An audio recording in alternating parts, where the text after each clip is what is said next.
নমস্কাৰ প্ৰিয় দৰ্শক, পুনৰ এবাৰ আপোনালোক সকলোকে আমাৰ এই চেনেলটোৰ অন্য এটা নতুন ভিডিঅ'ৰ মাজলৈ স্বাগতম জনাইছোঁ। প্ৰিয় দৰ্শক, বৰ্তমান যিহেতু এতিয়া বহাগ মাহ চলি আছে, বহাগ মাহ হৈছে মাংগলিক মাহ। যদি এই বহাগ মাহত আপোনাৰ ঘৰলৈ এই 7টা প্ৰাণী আহে, তেতিয়াহ'লে আপুনি বুজি ল'ব আপোনাৰ ঘৰলৈ ভাল দিনৰ আগমন ঘটিছে। প্ৰিয় দৰ্শক, আপোনালোকৰ ঘৰলৈ কেৱল বহাগ মাহতেই নহয়, যদি আপোনালোকৰ ঘৰলৈ এই 7টা প্ৰাণী আপোনাৰ ঘৰলৈ অহা যোৱা কৰি থাকে, তেতিয়াহ'লে আপোনাৰ ঘৰখনৰ বাবে খুবেই মংগল বুলি কোৱা হৈছে শাস্ত্ৰত। আমি এই ভিডিঅ'টোৰ জৰিয়তে আপোনালোকৰ লগত সুন্দৰভাৱে শ্বেয়াৰ কৰিম কোন 7বিধ প্ৰাণী আপোনাৰ ঘৰলৈ আহিলে অতিকৈ শুভ, যাৰ দ্বাৰা ঘৰখনৰ সদস্যসকলৰ ভাগ্যৰ দুৱাৰ মুকলি হ'ব আৰু প্ৰতিটো প্ৰাণীয়ে কি কি আপোনাক শুভ সংকেত প্ৰেৰণ কৰে তাৰ বিষয়ে সুন্দৰভাৱে শ্বেয়াৰ কৰিম। গতিকে আপুনি এই ভিডিঅ'টো সম্পূৰ্ণকৈ চাই থাকিব। গতিকে ভিডিঅ'টোৰ মাজলৈ আগবঢ়াৰ পূৰ্বে আপোনালোকে কমেণ্টত মাতা লক্ষ্মীৰ নামত অৱশ্যেই এটা লাইক কৰি এটা সুন্দৰ কমেণ্ট লিখিব। প্ৰিয় দৰ্শক, আমি যিকেইটা প্ৰাণীৰ বিষয়ে আপোনালোকৰ লগত ক'ব খুজিছোঁ, এইকেইটা বিশেষকৈ মাতা লক্ষ্মীৰ লগত জড়িত বুলি কোৱা হৈছে, অৰ্থাৎ ধন সম্পত্তি সা সম্পত্তিৰ লগত এই প্ৰাণীকেইটা জড়িত।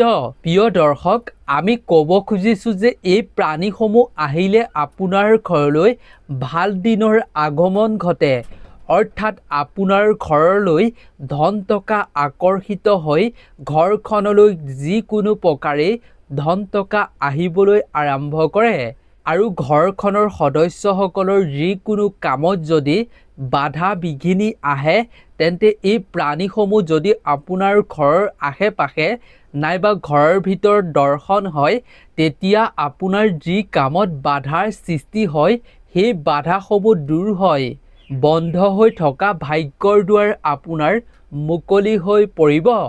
শাস্ত্ৰই কৈছে যে বহাগ মাহৰ লগতে বাকী যিকোনো মাহতে যদি আপোনাৰ ঘৰলৈ এই 7বিধ প্ৰাণী আহে, তেতিয়াহ'লে স্বয়ং মাতা লক্ষ্মীৰ কৃপা আপোনাৰ ঘৰৰ ওপৰত পৰিব।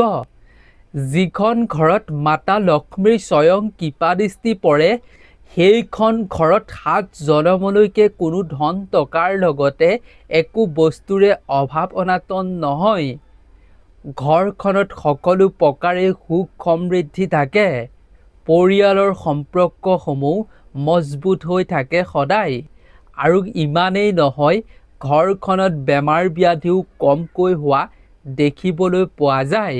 গতিকে প্ৰিয় দৰ্শক, আপোনালোকক অনুৰোধ, আপোনালোকে ভিডিঅ'টো সম্পূৰ্ণকৈ চাই আপুনিও জানি লওক কোন 7বিধ প্ৰাণী বহাগ মাহত অহাটো খুবেই শুভ, নাইবা যিকোনো মাহতে ঘৰলৈ আহিলে খুবেই শুভ।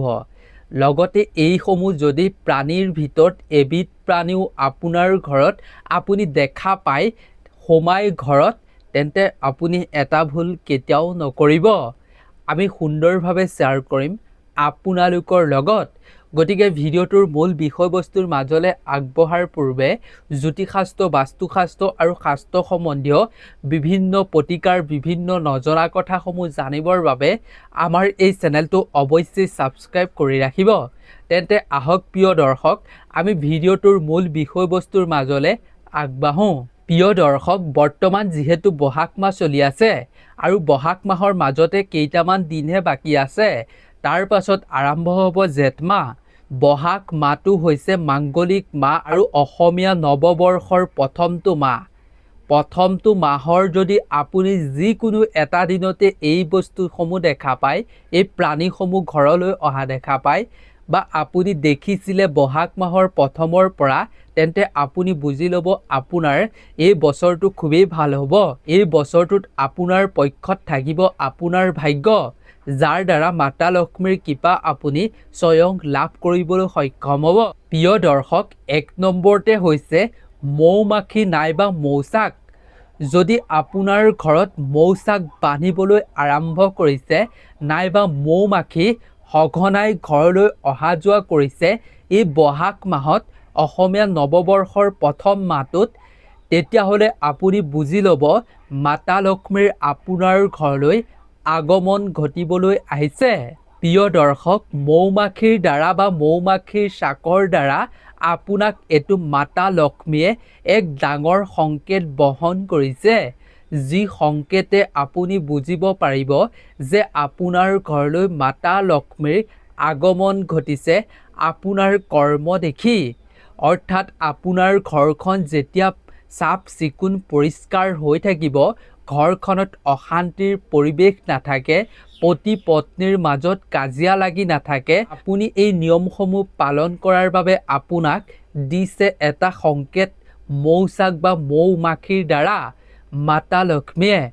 গতিকে আপুনি এনে সংকেত পালে জানিব আপোনাৰ ভাল দিনৰ আগমন ঘটিছে। যদি আপোনাৰ ঘৰত মৌ-মাখি আহিছে বা মৌচাক বান্ধিছে ঘৰত, তেতিয়াহ'লে আপুনি সাৱধানতা অৱলম্বন কৰিব। আপুনি ভুলতো কেতিয়াও ক্ষতি নকৰিব সেই মৌ-মাখিক আপুনি মাৰধৰ কৰি খেদাৰ চেষ্টা নকৰিব। যদি আপুনি মৌচাক ভাঙিবলৈ চেষ্টা নকৰে বা মৌ-মাখিক খেদাৰ চেষ্টা নকৰে, তেতিয়াহ'লে আপোনাৰ ঘৰত ধন সম্পত্তি বৃদ্ধি হ'বলৈ লাহে লাহে আৰম্ভ কৰিব। প্ৰিয় দৰ্শক, 2 নম্বৰতে হৈছে ক'লা পৰুৱা। প্ৰিয় দৰ্শক, যদি 2026 বৰ্ষৰ অসমীয়া নৱবৰ্ষৰ আপুনি 1 তাৰিখৰ পৰা যদি শেষলৈকে, আৰু যিহেতু মাজতে মাথো কেইটামান দিন বাকীহে, যদি আপুনি আপোনাৰ ঘৰলৈ সোঁ দিশৰ পৰা বা উত্তৰ পূব দিশৰ পৰা যদি ঘৰলৈ ক'লা পৰুৱা অহা দেখা পাইছে, তেতিয়াহ'লে আপুনি বুজি ল'ব এই বছৰটোত আপোনাৰ হঠাৎ ধন টকাৰ লাভ হোৱাৰ প্ৰবল সম্ভাৱনা আছে। এয়া আপোনাক ধন টকাৰ লাভ হোৱাৰ মাতা লক্ষ্মীয়ে সংকেত বহন কৰিছে ক'লা পৰুৱাৰ দ্বাৰা। ইয়াৰ দ্বাৰা আপোনাৰ আৰ্থিক অৱস্থা পূৰ্বতকৈ উন্নত হ'বলৈ লাহে লাহে আৰম্ভ কৰিব। লগতে প্ৰিয় দৰ্শক, যদি ৰঙা পৰুৱা আহে ঘৰলৈ, তেতিয়া আপুনি সাৱধানতা অৱলম্বন কৰিব। ৰঙা পৰুৱা ঘৰলৈ আহিলে বেয়া শক্তিৰ আগমন ঘটিব। যদি ক'লা পৰুৱা ঘৰলৈ আহে, তেন্তে আপুনি কিবা এটা খাবলৈ দিব পাৰে। যদি ৰঙা পৰুৱা আহে, তেন্তে আপুনি ঘৰৰ বাহিৰৰ পৰাই খেদাৰ ব্যৱস্থা কৰাটো খুবেই জৰুৰী।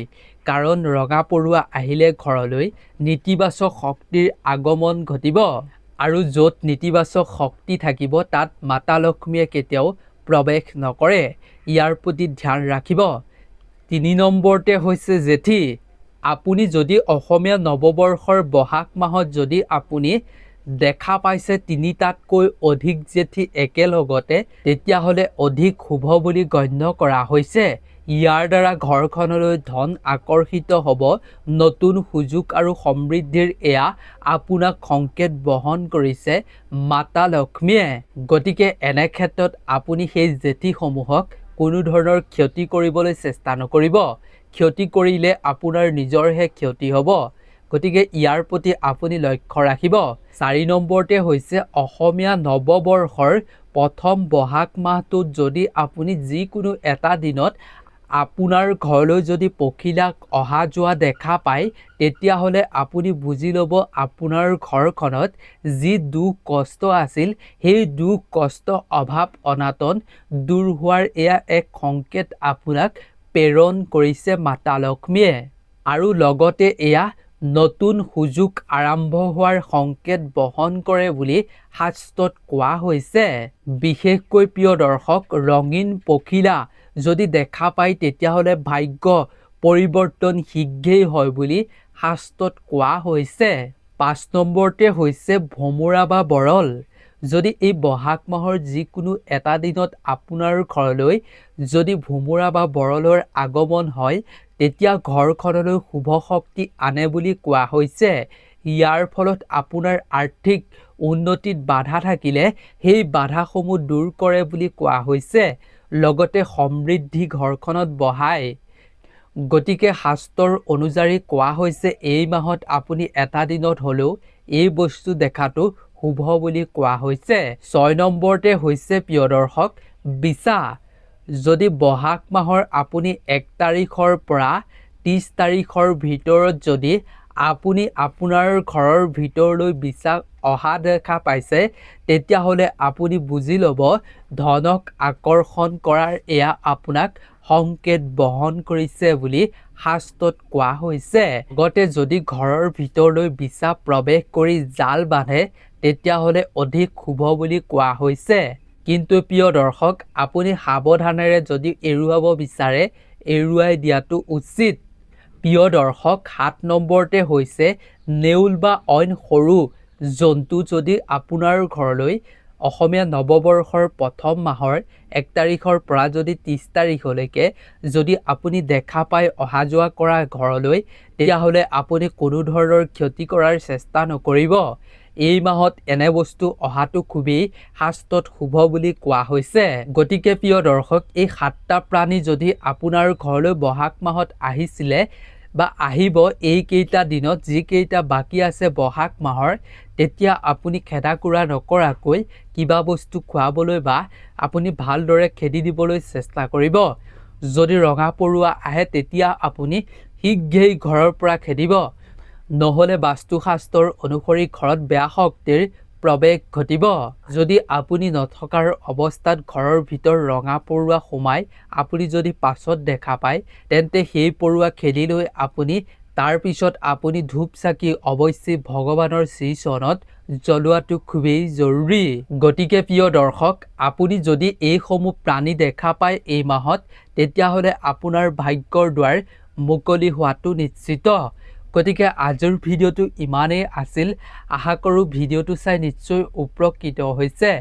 যদি ভাল পালে ভিডিঅ'টো চাই, তেন্তে আৰু 10জন বন্ধুবৰ্গৰ লগতো যিমান পাৰে সিমান শ্বেয়াৰ কৰক, যাতে সকলোৱে জানি উপকৃত হ'ব পাৰে। গতিকে আপোনালোক সকলো ভালে থাকক, সুস্থ থাকক, তাৰেই আমিও কামনা কৰিছোঁ। ধন্যবাদ।